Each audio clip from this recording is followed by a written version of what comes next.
சென்னை தண்டையார்பேட்டையில் நடைபெற்ற பாக முகவர்கள் ஆலோசனை கூட்டத்தில் எதிர்வரும் சட்டமன்ற தேர்தலில் விடியா திமுகவின் பொய் பிரச்சாரம் தமிழக மக்களிடம் எடுபடாது என வடசென்னை வடக்கு கிழக்கு மாவட்ட செயலாளர் RS ராஜேஷ் தெரிவித்துள்ளார்.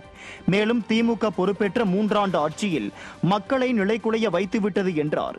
எனவே 2026 சட்டமன்ற தேர்தலில் மீண்டும் கழக ஆட்சியை அமைத்து அதிமுக பொதுச் செயலாளர் எடப்பாடி கே பழனிசாமி முதல்வராக அமர வைக்கும் பணிகளை பாக பொறுப்பாளர்கள் உறுதியுடன் செயல்படுத்த வேண்டும் என கூறியுள்ளார். இந்த கூட்டத்தில் பகுதி செயலாளர் R நித்யானந்தம், வட்டக்கழக செயலாளர்கள் A விநாயகமூர்த்தி, மரக்கடை விஜி, EP சேகர், பொதுக்குழு உறுப்பினர் ஐயப்பா S வெங்கடேசன் ஆகியோர் முன்னிலை வகித்தனர்.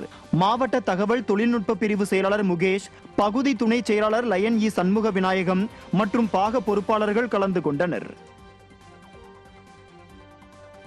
ராணிப்பேட்டை மாவட்டம் ஆற்காடு மேற்கு ஒன்றியம் சார்பில் அதிமுக தொண்டர்களுக்கு உறுப்பினர் உரிமை சீட்டு வழங்கப்பட்டது. இதனை ஆற்காடு மேற்கு ஒன்றிய செயலாளர் N சாரதியின் ஏற்பாட்டில் நடைபெற்ற இந்த நிகழ்ச்சியில் ராணிப்பேட்டை மேற்கு மாவட்ட செயலாளர் SM சுகுமார் கலந்து கொண்டு கழக நிர்வாகிகளுக்கு உறுப்பினர் உரிமை சீட்டுகளை வழங்கினார்.